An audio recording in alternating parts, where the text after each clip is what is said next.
Hey, what's going on, everyone? Welcome back to another episode of the MindShare podcast. This show is sponsored by Kits Keep In Touch Systems, a two-time international award-winning marketing suite for sales professionals. REM Real Estate Magazine, Canada's premier monthly magazine for real estate professionals. And OREA, the Ontario Real Estate Association, Canada's largest provincial real estate association. You can learn more about all of our sponsors by visiting my site, mindshare101.com. And hey, while you're there, be sure to check out the details of our upcoming Mindshare Mastermind, as well as download your free copy of the Ultimate Marketing Bundle so you can build more Mindshare to get more market share. Plus, learn more about our one-to-one coaching and keynote speaking. Today's episode is number 279. She's an industrious broker who consistently achieves top producer agent status in the GTA. And her dedication to her clients and passion for real estate have made her one of the most successful and knowledgeable realtors in the Mississauga marketplace. After attaining a degree in criminology from the University of Toronto and working for the federal government as a border services officer, she learned to appreciate the interpersonal skills necessary to sustain and foster business relationships in a service industry. She sincerely values good people skills and believes a positive attitude is essential to creating a beneficial outcome for her clients, especially when presented with challenging situations that may impact a transaction. In this capacity, and with the focus on providing her existing and future clients with elite service, she decided to build a team devoted to offering a holistic approach to the process of acquiring and selling real estate. Her team is a group of like-minded individuals who are passionate, knowledgeable, and dedicated specialists in their respective fields. They strive to offer their clients leadership, tireless attention to detail, and business acumen motivated by strong ethics and integrity. Joining me on this episode of the Mindshare podcast is real estate broker Cynthia Ostos. Cynthia, welcome to the Mindshare podcast. Hi, thank you so much. I'm so excited to be on your show, David. Likewise, it's a pleasure having you here. It's interesting. We have spoken many times over the years, and I think we both acknowledged today before we got on air that this is the first time we're actually face to face with each other, let alone virtual, but still face to face. Yes, true. I know that's how crazy the world is with COVID and social media and everything. You always feel like, have I met them in person? Do I know them in person? Like it's a strange world we live in. Well, for as many years as it's been, I would say, and had as many conversations as we've had over those years, it's nice to meet you. Yes, yes. And you've got such a great radio voice, I must say. Well, thank you. I appreciate not complimenting the face for radio, because I've heard that one before, and you're like, at first you're like, thank you. Then you're like, wait a second, that's not nice. Yeah. No, it's we have a lot of fun with this, and I would take a moment to say thank you to everybody tuned in today. As always, it means a lot to us that you continue to come back for more information. As you know, the podcast itself is very much related to our real estate industry, this sandbox that we all get to have a lot of fun playing in. And look, this is all in an effort to add a ton of value, talk a lot of marketing, talk a lot of sales, talk a lot of strategy. This is where we have a lot of fun every day. I mean, not just the podcast, but like what we actually get to do. Yes, exactly. Yeah. So tell me, how long have you, what's that? I'm a huge fan of this podcast. Aww. Yeah. Well, thank you everybody for tuning in today. That's been another episode of the Much. Cynthia, tell us, how long have you been selling real estate? I want to give people a little bit of background for those that don't know you. How long have you been in the industry for? Yes, 14 long years. Long years, eh? Okay. Career, yes, 14 years. I've outnumbered my previous career because that was 10, and here I am, 14 years in. It's funny. We're talking about the Border Patrol, right? When you said previous career. Yes, I had no idea about that until I read that. And funny enough, I had an event that I had to go speak at down in Atlanta a couple years ago, and this was off the heels of all the COVID stuff and everything else. And I pulled up to the border. I got there like almost like palms sweating kind of thing, like thinking I was in an episode of Narcos when I had like nothing to worry about. But it was like one of those where you're like, oh my God, are they going to let me in? Am I going to get? There were 3 officers in the one booth. Oh dear. all drilling me. And I mean, at the end of it, they said, "Hey, you let them know that you crushed them at the border today." Yeah, yeah. Whew. Just Totally normal. That's a normal thing, to feel like that. So, yeah. We're intimidating in uniform. I still feel like, when I say we, I'm always my hardest half with my friends at the airport, my old colleagues and whatnot. right. Yeah. Do you ever tell them, like, when you pull up, you're like, "Hey, I've been in your shoes before. I know what you're about to say to me." 100%. Yeah. Yeah. Do they give you respect for that, or do they look down their nose at you? They do. Okay, Yeah, especially at Pearson, because that's where I worked for 10 years. So, cool. and half the time when I travel through there now, I don't know anybody, but I always declare and respectfully obviously go through. And, sometimes they let me go when they hear that I worked there for so long. And yeah, Oh, they're wow. doing a really important job, right? For So sure. Did you see the latest? I saw it, like, literally this morning in the news, the big heist, the gold heist, like $90 million or whatever. Why, I don't know. I'm gonna flub that, whatever the facts were, but like some massive heist of gold I have stolen not, from Pearson. not Yeah. seen it yet. I, But I I looked at it, I'm like, they could make a movie out of this one. well, and they started filming a show right after I left. Unfortunately, I would have been on there, I'm sure. But yeah, there's just so much excitement that happens at Pearson all the Oh my time. God, I can't even imagine the stories. But let's talk real estate today. Yes. I'm curious to know, 14 years ago, Hmm. what was the first eye-opening moment that you had when you got into the business between, what you thought it was and what you really quickly learned that it was? Hmm. I mean, when I got into the business, truthfully, it was sort of like, let me try my hand at real estate. I truthfully didn't really know what to expect. And, I don't know how, I don't know if it's luck or the right place at the right time, but my first three deals actually came very quickly, which is not normal. So for anybody watching, obviously, like most realtors, they don't make money until maybe like 6 months in at least.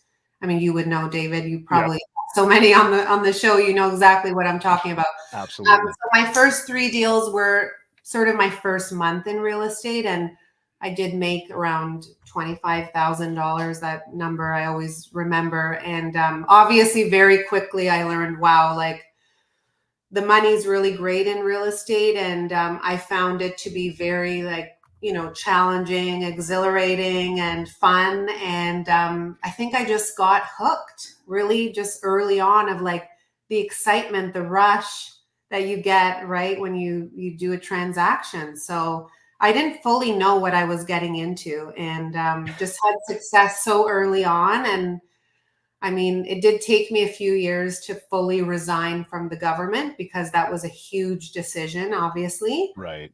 But yeah, like once I resigned, like that was just like I knew very early on that it was my passion. I feel like I found it finally. I'm going to come back to those deals in just a moment, but I do have a question because I think that, look, we could get into what do you think about the market and what's going on with the market right now. I think there's some realities to what's happening out there. And the same thing I always say to everybody though, you can't control the competition, you can't control the market, but if this is what you do for a living, you can control what you do. 100%. So what I'm curious about, because we do see, and I know there's a lot of people doing very well right now, right? We will always have this group of people that will continue to do because they've built a strong business, they know what they have to do daily. Yes. That being said, it's a lonely business. And when sales are slow, mindsets can get down. I'm wondering, and I know you've got a flourishing team, and we're going to talk about that as well. Um, but how do you stay positive and driven no matter what?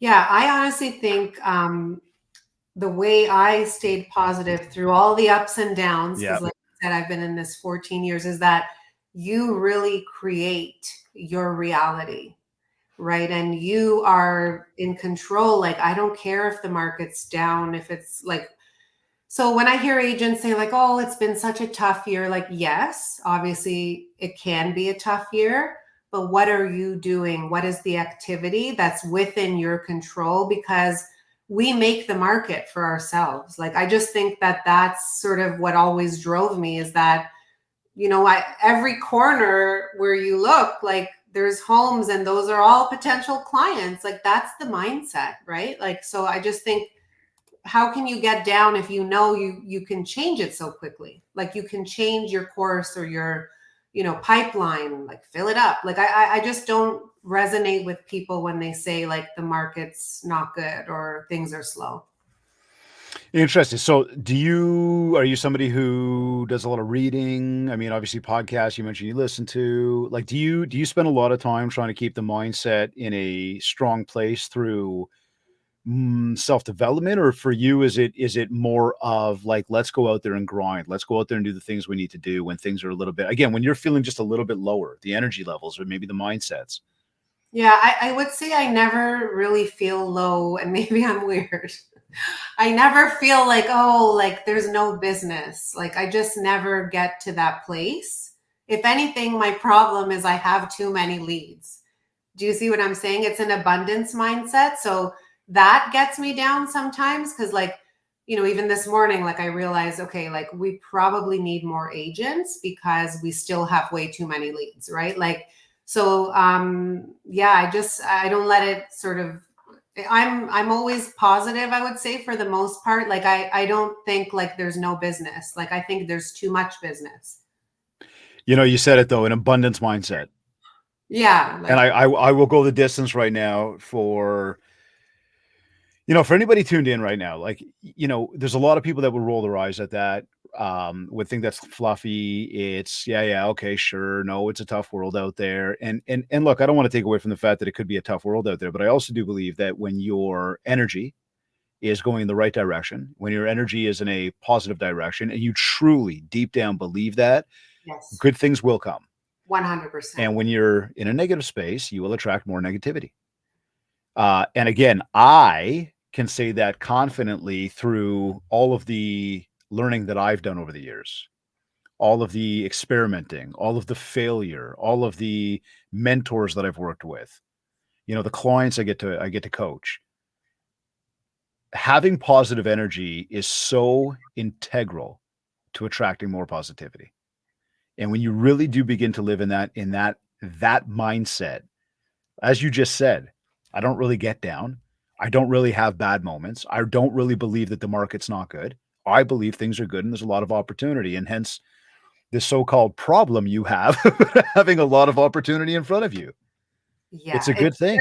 it's really all mindset. And I don't want to say I don't ever have a bad day, but I would No, no, feel we're human. like my bad days are more related to like maybe like things aren't going the way I had hoped with like a listing, or like things that are just like transactional more Mhm. than anything. But like the mindset of like, oh, I have no business, or like this market sucks, or like I just never, it was never something I've said in 14 years. Like when the market got slow last fall, I was like, this is fun. This is a challenge, right? Like, how are we going to get through this? And yeah, I'm always like, people have to buy and sell homes. Like, It's true. everyone needs shelter, right? Yeah. Like, so it's like even if it's slow and people are on the sidelines, I mean, they can only stay there so long, and we're seeing this right now in our market. So tell me this then. What's a constant in your business? Something you do day in and day out no matter what? Showing up, Oh, I like that. right? Tell me Like, more though. Tell tell tell yeah, like tell I us just, what that means, because obviously I get that, and I think people yeah. understand it from like the simplicity of it. But like, So, like, I think when you become a realtor, first of all, most agents, they don't really know, like, okay, where do I spend my time? Like, what am I supposed to even do today? Right. And I think, so it's showing up and knowing sort of what to do and where to spend your time. So basically, when I say showing up, it's like I talk to people in real estate. They're like, oh, I've been off for the past few months, or I've been taking it easy. And again, like I'm not trying to say anything against those realtors or people, but it's like for me, it's like, well, this is my full-time job, not only a job, but my business. So, it's like I show up every day. Like I wake up and my mind is on work for the most part. Obviously, I have a family and stuff like that as well. But I mean, first and foremost, it's like what's happening today. I remember before I had my team, like every day I would be like, I need to book an appointment today. Like I'm unemployed unless I have a listing or a buyer that I'm working with. Right. So that was the mindset. And just showing up and like being present and putting in the time, right? Like, because some agents, it's like, when I'm talking to like agents where they want coaching, or I'm talking to someone that wants to join the team, it's like, okay, well, how many hours a day are you working in real estate? It's like, oh, well, I'm working about an hour. And I'm like, okay, well, first of all, that's not full time then. Like you said, you're full time, right? So maybe full time means different things to different Yeah. people. But 1 hour, 2, 3 hours a day working in your business, that's not full time. And sure, you can read those books like 4 Hour Work Week and all that stuff, but it's like, I think to get there, you need to put in the time. A 4-hour work week does not seem, what's like at all plausible. It does sound like a dream, Yeah, but it really does, and I just you look. I know the book is out there, and I know people follow it. I'm not knocking any of that. What I'm suggesting though, and we sort of talked to some of this off air, was how busy things are. I mean, you actually mentioned you've got a 4.5-year-old and a 2.5-year-old. correct. Yeah, in the thick of things was the way you described it, and in the thick of things, bold underlined caps lock is the way I would describe it. Right, like it is a lot, Yes, and yes. then running a business and running a team. Yeah. There's And no then such thing as I 4 hours. also podcast just like you. And, I'm always layering on things because Yep. that's what we do. And it's a lot. And, a lot of times I'm like, I don't have time to like meet the friends I want to, or go shopping, or really disconnect on vacation because I have this business that I'm committed to. So, So are you a time blocker? Like, what does scheduling look like for you? you know what? I would say before I had children, the truth is I worked around the clock, literally. So basically, like as much as possible, working till I would wake up and go to sleep. Obviously, there's some, eating in between there, and, seeing a movie here and there, but mostly my husband, and he's also a business owner. So we would just like work a lot. And then when I had kids, that was a huge, huge shift for me, where I still thought I could do that. And the Mhm. reality is you can't when you have small kids. I didn't even take maternity leave. Like I powered through like a crazy lady. So now I'm really seeing the need for like extreme time blocking. Yeah. But it is still a challenge to, like I believe in time blocking wholeheartedly, but like, let's say you have a listing and agents are calling you like at all different hours and you need to answer your phone. It's like, can you really time block and be a robot and say, agents, you can only call me between 4 and 6, right? Like, I just think there's the way our business is in real estate, you have to be somewhat flexible and roll with the punches. Like, I think you can time block, but some of it, is a little bit unpredictable. Look, there's definitely got to be a sense of fluidity that works throughout the day. Um, our our view on the idea of time blocking is to block as much as you can with regards to what needs to get done in a day, and then be able to make shifts based on what needs to happen. I do believe that if we're completely reactive to our day every single day, we will never be able to get into a proactive state, and therefore create a podcast or go spend time with the family, go to the movie or go to the vacation or anything else, because we're always reacting to what else is going on. So there's a balance there. And again, through some, structure that at least we've created, we've learned how to not only achieve that for ourselves, but teach others how to achieve that and then watch them flourish within that. So that there's again that this elusive work-life balance that we all so badly chase, we can actually make that come to reality and still grow a successful business or businesses, and still have the time to go and enjoy life. So there's a balance of it. I'm with you. There's got to be a little bit of that, a little bit of reaction, a little bit of fluidity, a little bit of like I've got to be there for people. Um, so let's go back now. Off the top, you had mentioned about you got into the biz and like immediately had some success. Tell us this: where did the first deal come from, and what did you do to earn that deal? Or I guess it was those 3 deals that you mentioned. Yeah. Talk So to us about those. So two of those deals were from my sphere, which Okay. I'm huge on sphere. So they were people I worked with at the time at the airport. Okay. And then the other deal was actually from, I had a tenant in a rental property. So that was sort of my first taste of real estate showings, if you will, showing Yeah. tenants, like, this is my townhouse that I have for rent here. So that tenant, when I was selling the property, she decided to leave. She met someone and they actually bought a condo. So that was the third. So sphere, Yeah. basically, the Okay, so I'd deal. look at that and say the tenant you had built rapport with. Yes. You were obviously a friendly landlord, a helpful landlord, somebody who was accessible, therefore she felt comfortable coming to you. Yes, of Okay. course. I'm actually real curious about the ones from the airport, and the bigger question I have for you is, you're working at the airport, they know you as an individual who's working there as a colleague of theirs. All of a sudden, you say you're getting into real estate.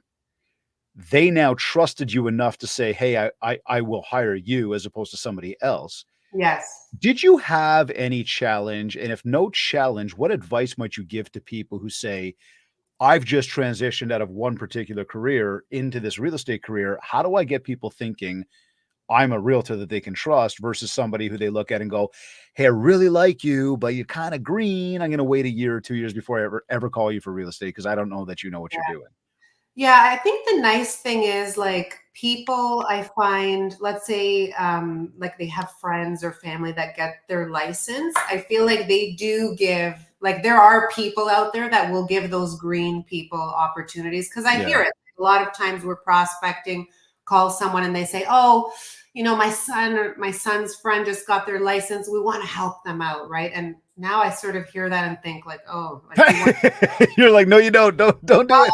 yeah, if the person has a mentor, they know somewhat what they're doing or someone's helping them, then Right. maybe give them that opportunity because everyone needs that opportunity at some point in their lives, right? Mhm. Like people gave that opportunity to me, right? So I would say at the time, I'm not sure. Maybe they just like thought I was a hard worker. I'm not sure. I'd have to ask those people why they felt that I would do a good job. I mean, I didn't really fully know what I was doing, but I'm very persistent. And if I don't know the answer, I'll look for the answer, sort of thing. So Mhm.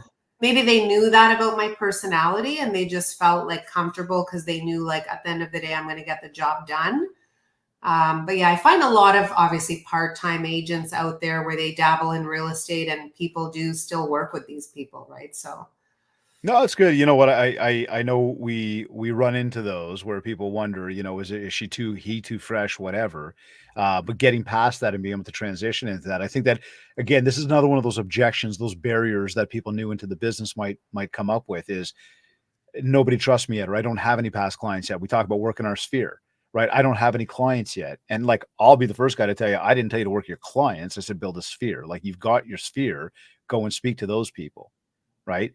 Now, you mentioned a moment ago that Sphere is really it. I was going to ask you, where does most of the business come from? Is it Sphere? Because you also said you guys have so many leads coming through. Is it strangers? Is it the people you do know or the people you don't know that drive most of your business? so because I've been in real estate so long and I've always believed in having a database, like Yeah.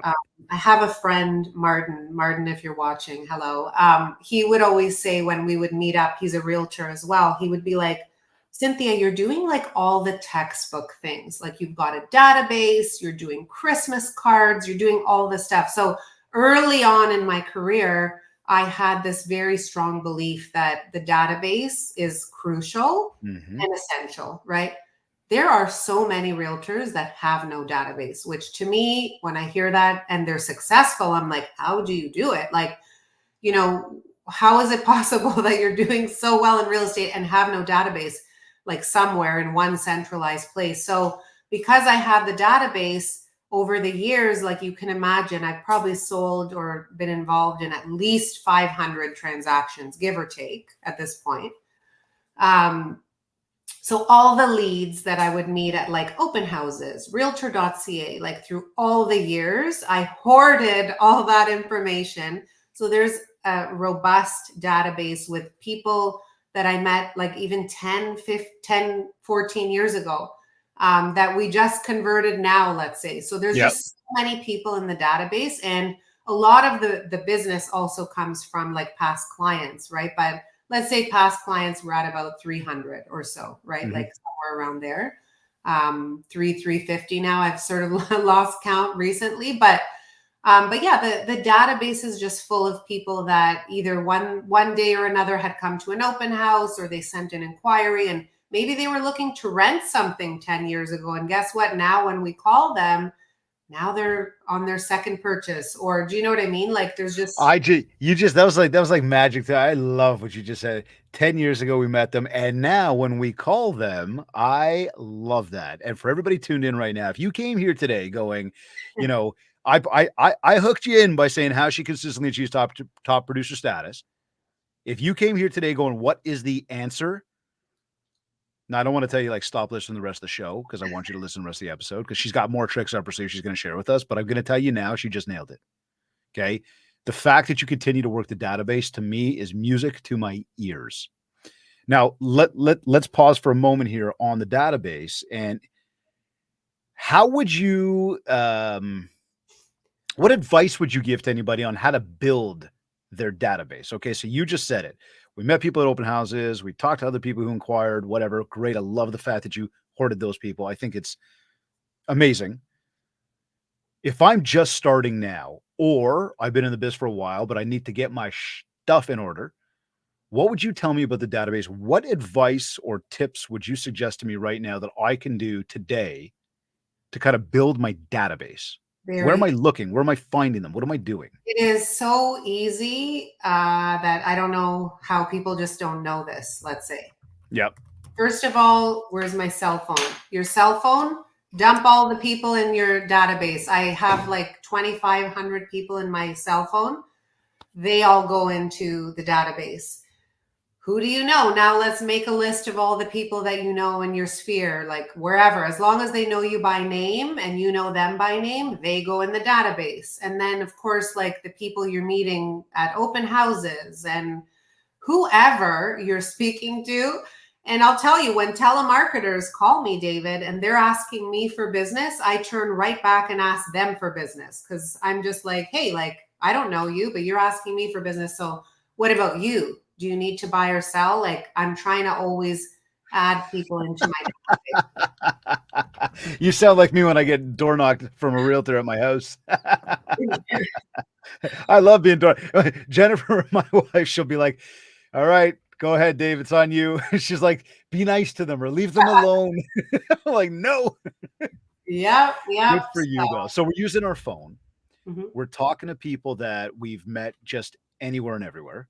Yes. Anything else you would recommend I in mean, terms of like, obviously, Facebook and Instagram, right? thank Like you. social media. Yep. So, like some people, it's like, oh, well, I have 500 people in my Facebook. Great. So take all of them, the ones that you would want to work with. Yep. I might add that as well, right? You're not going to add like people that are jerks or that you could never see yourself working with.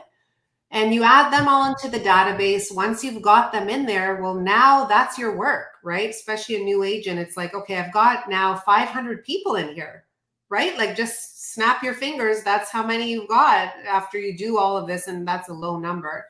But now you work it and you make the calls, you do the activities, you do all the other stuff, which I'm Mhm. sure you'll ask me about. Um, in terms of, making those calls, when we talk about, working a database consistently, I guess how many calls are you doing? Do you have a number in a day that you yourself are trying to get through, or even that you advise, your team members to be getting through in a day? Yeah. And again, it depends how busy someone is, but prospecting is always first and foremost in terms of like, you might have 5 signed buyers, but you need to keep the pipeline full, right? So you can't be like, and that's the problem I think a lot of realtors have is they just get busy with the current clients that they have, but they're not Yeah. doing that pipeline. So making sure like at minimum that you're calling for 2 hours a day. Like, and that's like a low number, I think. Like when I didn't have kids, I mean, I was just working like nonstop, whether it was like texts, phone calls, like whatever I was doing way more than 2 hours a day. But it's a minimum. Like you have to either be door knocking, like whatever the prospecting is that you like, or the follow up. at least 2 hours a day, you should be able to talk to at least 10 people. And that's like low, let's say. Okay, so hold on. I want to clarify something there. As we get into this idea of marketing channels, 2 hours a day. I'm curious to know, is that where you in your world, you suggest that on your warm call list, like the contact list itself? Because you just mentioned door knocking as well and prospecting. And in I would suggest, and I believe you would agree, they're one and the same, but they're two different things. Like we've got the warm list, we got the cold list. So I'm going to make phone calls, and I call the people I know on my database. I'm making a warm call. If I decide to call a neighborhood where I might be door knocking as well, I'm doing a cold call.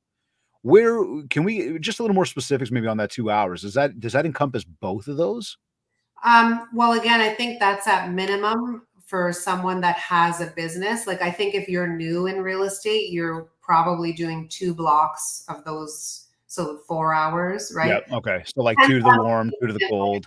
if someone's brand new, I mean, while you have no clients, like you should be calling a ton of like as many people as you need to book an appointment, even, Yeah. right? So no, I agree. Like, to split it up, you do like the follow-up calls and then the prospecting. But half the time people don't do either of these. So See, start with something. this is where I come back though when I mentioned about time blocking, just so everybody understands again, there's got to be, as Cynthia was saying before, there's got to be a sense of fluidity in the biz that you can answer that call from that person when you have a listing. Much the same where I say about the time block, there's got to be spots in the schedule that even if they don't happen the exact time that you schedule them to happen, that you recognize that they need to happen.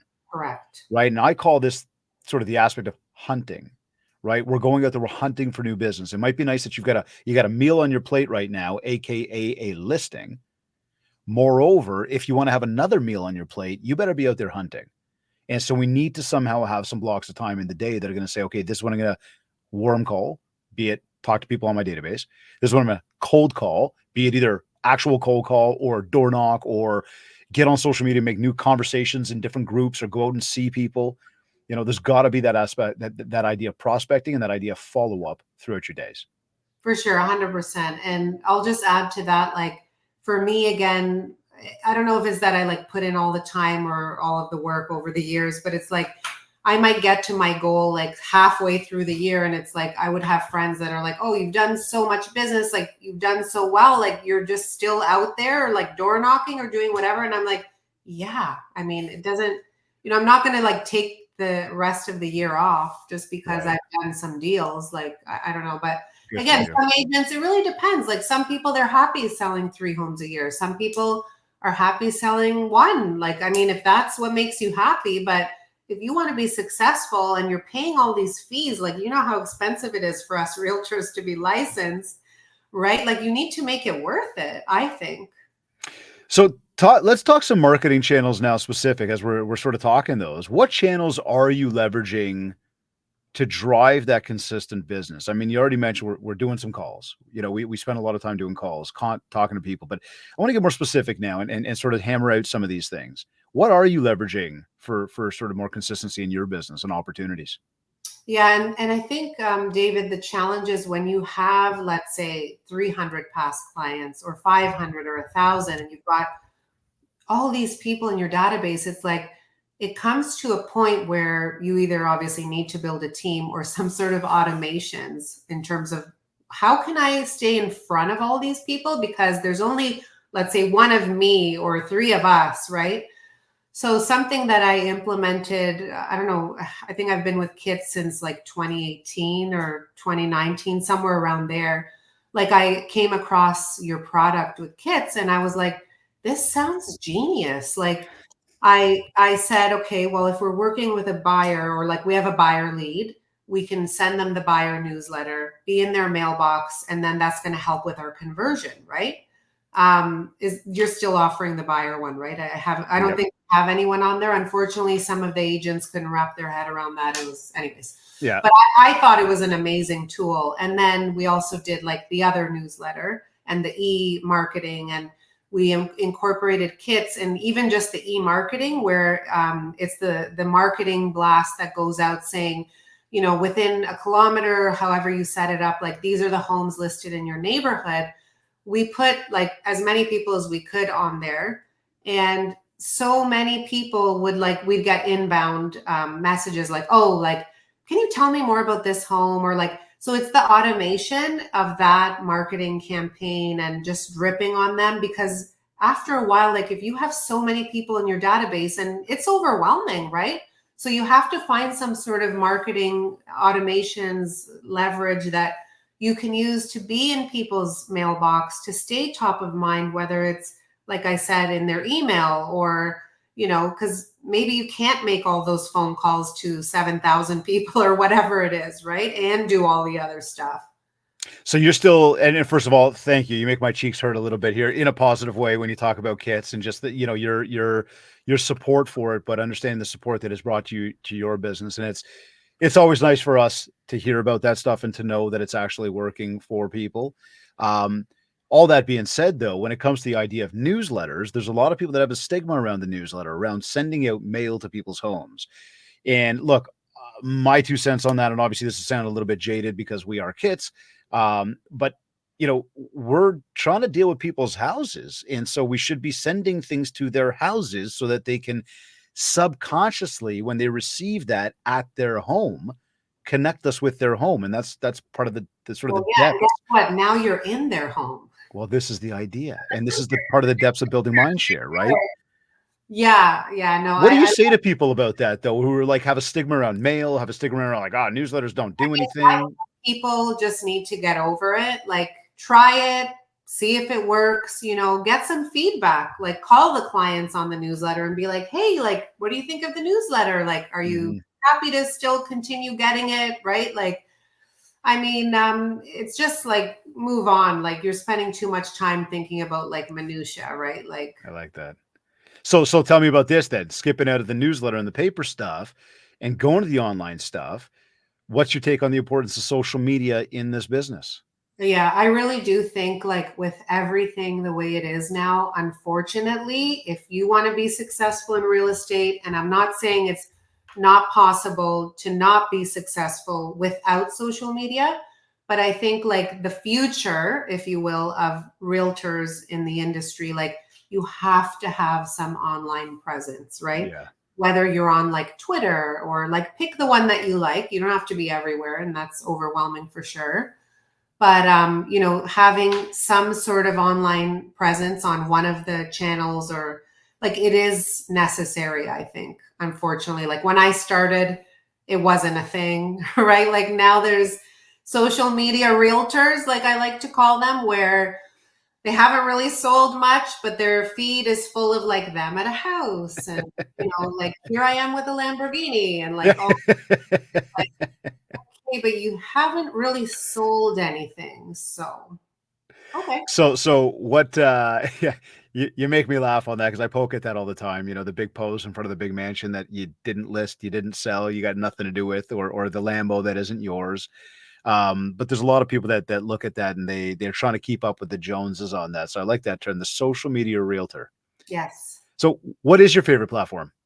So I'm a fan of Facebook. Okay. Obviously, my demographic, Facebook was the first thing that we Yeah. had in the social world, and then Instagram. Those are the Okay. two that we are on. Now for you, is it a play on brand awareness or maybe if I ask that, is this a direct business driver for you? It's so hard to gauge. It was like something you said earlier when you were talking about your podcast. You don't know who's listening, Right. who's watching, right? So it's like, I mean, sure, there's been inquiries and I mean, sales that have come to the team members over the years, but I would say it's not like our number one focus. Our number one focus is prospecting. So, Okay. but there's so many agents where, they're new and they're like, oh, like I want to like put out content and I'm going to do this tour and like this and that. And it's like, well, have you picked up the phone? Is your database in order? Like, you really shouldn't be spending all this time on your social media when you really don't have business in the pipeline. You have no one signed. Like, is this the best use of your time right now? And that just made me wonder from a when we talk about that with the content strategy, what does your content strategy look like? And maybe moreover, how do you come up with it and even make the time for it? Yeah, I'll be honest. It's probably the part of my business where needs the most improvement, Okay. truthfully, Yeah. because I just know that like if we're busy, we're doing deals. We just had our best first quarter like ever. I think we did like 14 million in terms of production. Amazing. Congratulations. Yeah, thank you. But it's like, I sort of know like you have to pick and choose your battles. And I just know that, is social media like the most important thing? Obviously, for our clients, we want to market their homes if we've listed their property. So those things are always like front and center on social, right? But all the other stuff is just like fluff, right? Like, is it the end of the world if like we don't post like 5 times a day on our story? Like, for me, it isn't. Hmm. But for some agents, maybe that is their whole thing. Yeah. Okay. So right now, you're suggesting that you could have an even better strategy out there. It's not a major focus, but it's an listen, it's an interesting conversation to have at the moment because as we do look at the landscape of the industry we're in and what people focus on and what they believe is going to drive a ton of new business, a lot of that there's I guess to what you just said is social media is not the backbone of where you drive business from, which on one hand should be I guess, a reassurance to a lot of people tuned in right now to say, look, and I agree with you completely. You have to be there. Okay. You have to be there in today's landscape.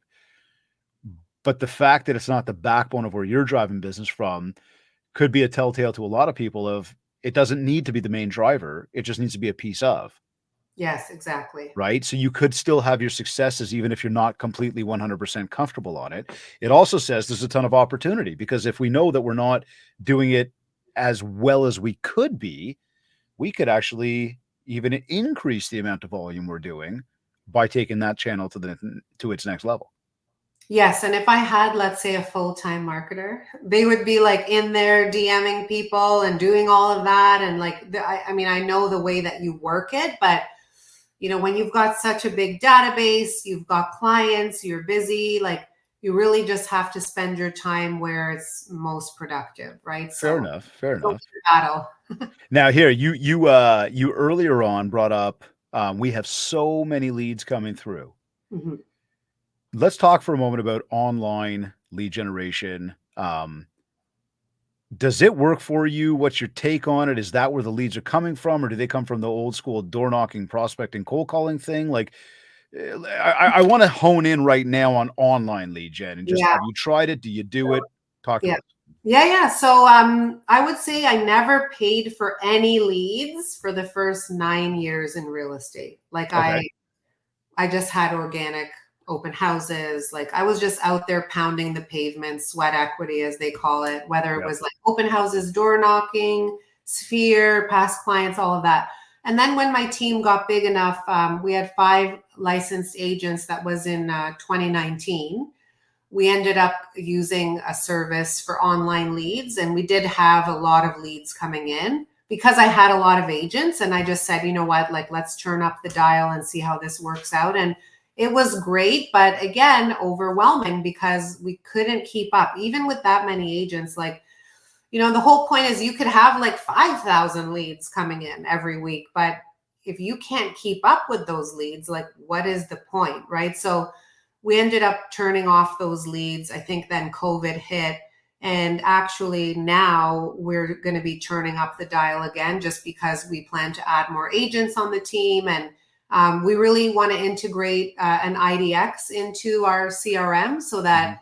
you can set people up on searches easily. So it's something I'm looking into now. But for any agents watching, like don't spend any money on leads unless you've covered all the ones that you have in your database, like currently, or don't have. So put people in there and work those people first because they're all free.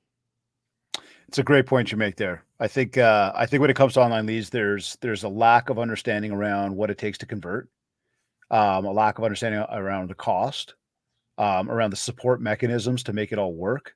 And I believe a lot of people get into it with this notion that it's going to drive a ton of business, with a lack of understanding of what it takes to actually get, to turn it into business, and the Yeah. patience and the follow-up and the time involved.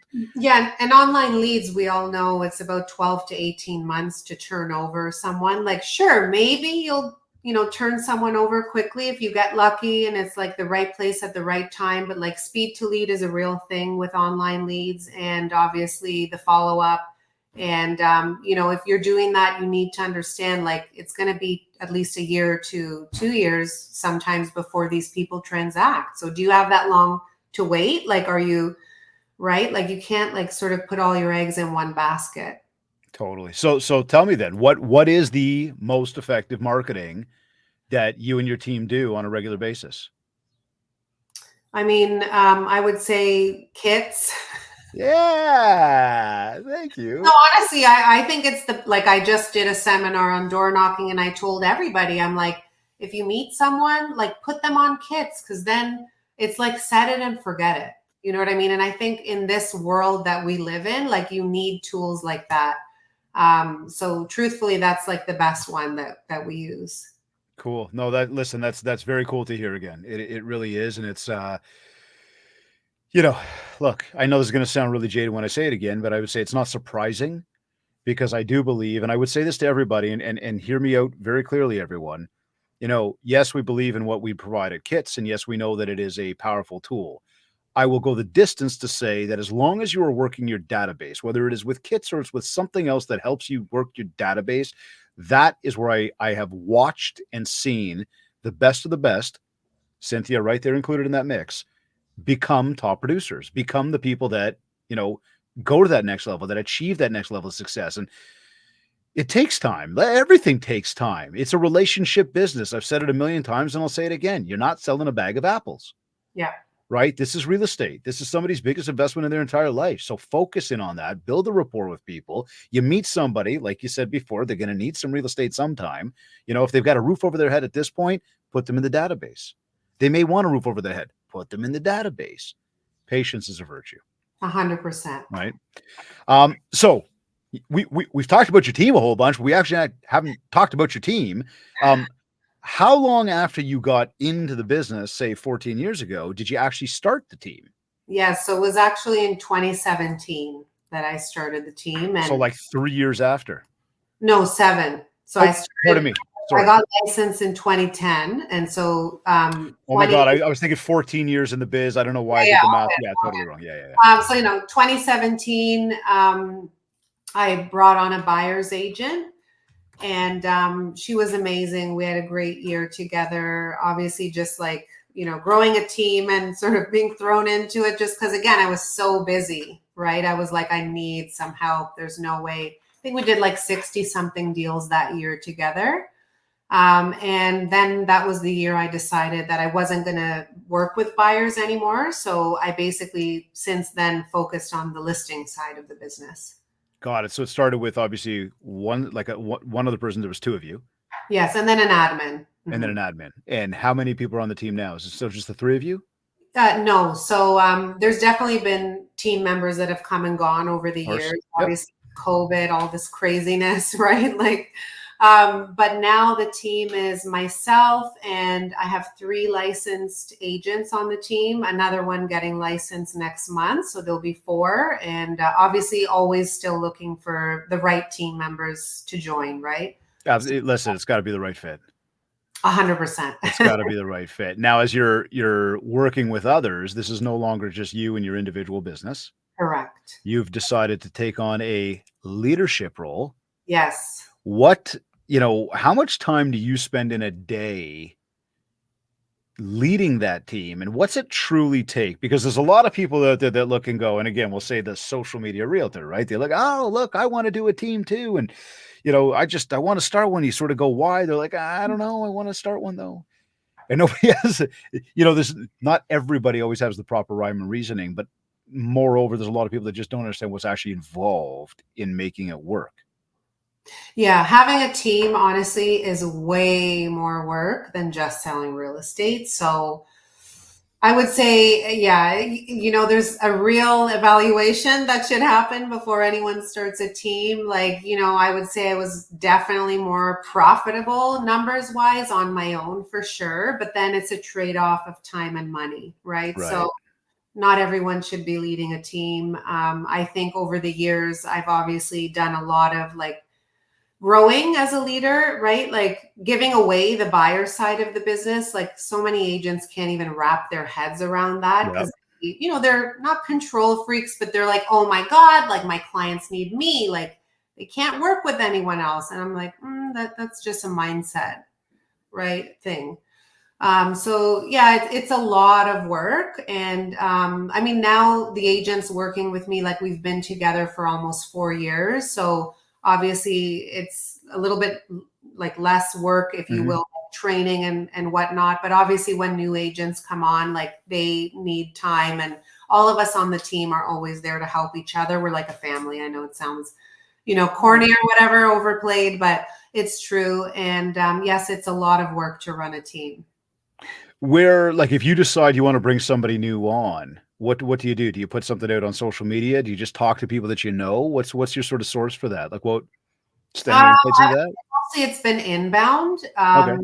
because again, it's like, there's just so much going on all the time, and wanting to improve our systems that we are selective who we bring on. And I'm not looking to have a team of like 50 people or anything like that. So right now, like we are happy with the culture that we have and selective of who we're letting in, right? So Yeah, yeah. No, that's important because it's got to be the right fit.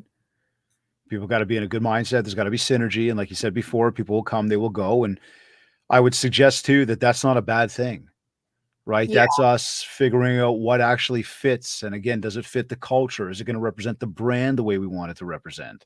Yeah, and I'll be honest, some people they join a team and they know the expectations, like, you need to produce, right? Like Mhm. you can't just I mean, I don't want a team full of people that aren't selling real estate or making money or having the life that they want.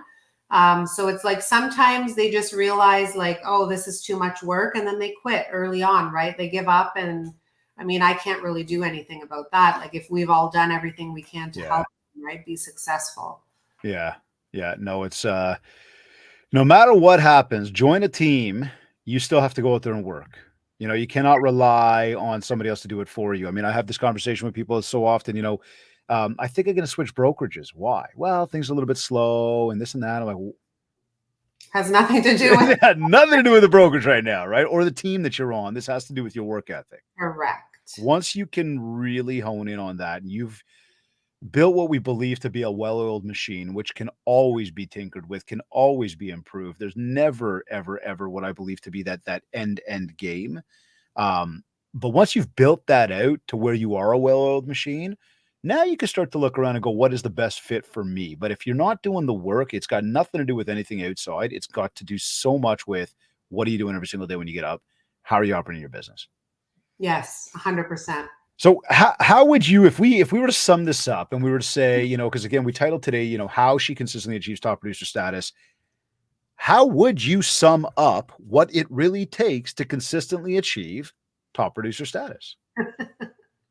I mean, that's such a loaded I question. know it is. I know it, but we got to like summarize it. Yeah, we covered a lot of it already in Yeah. today's show, but I think the main thing is like having real estate front and center 24/7. Like your mind is just like hunting, like you said, right?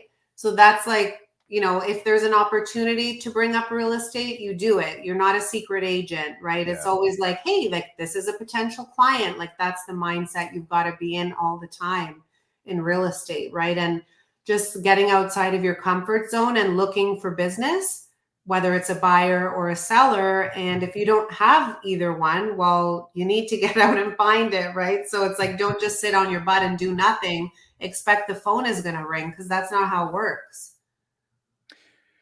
Get out there and do the work. There's no magic pill, Yeah, David. that's it, right? That is it. Ah, that's so disappointing. You mean I can't just like take something? No, I'm joking. Uh, so here, again, a young family at home, a successful team, a successful business going on. Lots of good things happening in your world. I love the mindset around, it's not, there's always going to be little things that we got to adjust, but it's never a bad day. Um, the day is over and the kids have sort of kind of gone to bed. And I know they're still of the age where like that can, that can mean one thing today and another thing tomorrow. But the day is over. You've done what you had to do today. You know, you get to the end of your day. You finally either sit down on the couch or lay down on bed. How do you know it's been a successful day for you?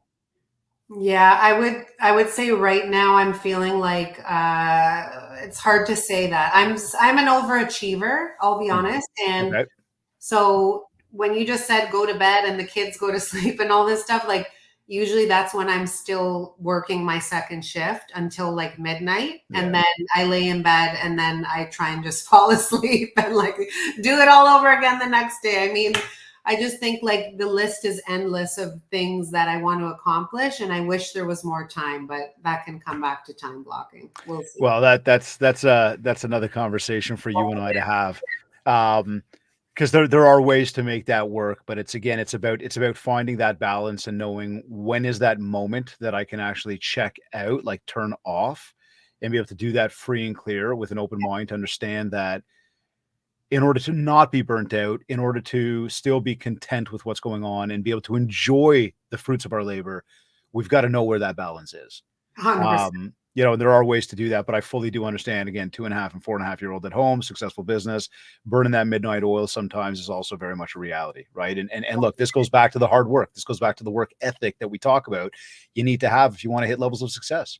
That's the thing. Some people they check out 7 o'clock. They're having a glass of wine. Nothing wrong with that. Nope. Again, they're hanging out on their couch, and it's like meanwhile I'm like that GIF, like with the keyboard, Yeah, and yeah. like so. Um, Final words. Give us something, you know, just anything final here that we could share with everybody so they could get out there, build more mind share so they can get more market share just before we sign off today. And Um, tell us as well, where can people find you? yeah. Well, as I mentioned, Facebook, Instagram. My podcast is Beyond the Sale, so we have a website beyondthesale.ca. How can you get more mind share?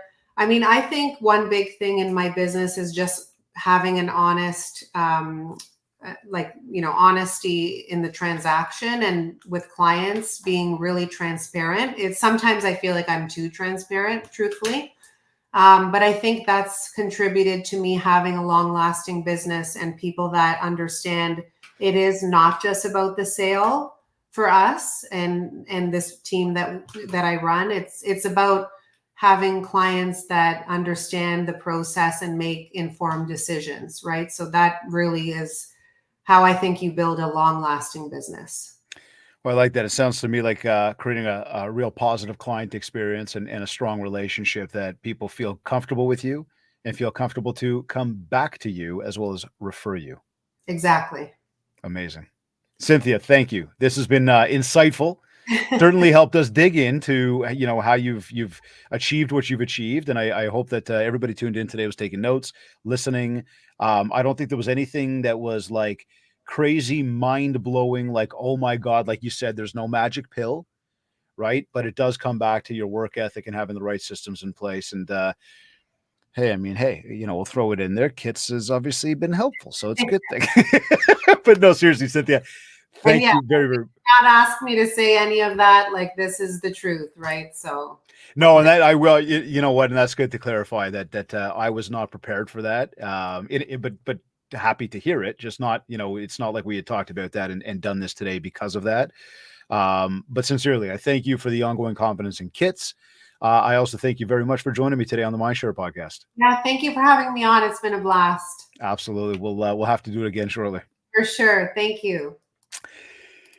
You are either listening to this one on one of your favorite podcast platforms, or maybe you went to my website, mindshare101.com. And while you're there, be sure to check out the details for our upcoming Mindshare Mastermind happening in Toronto in September.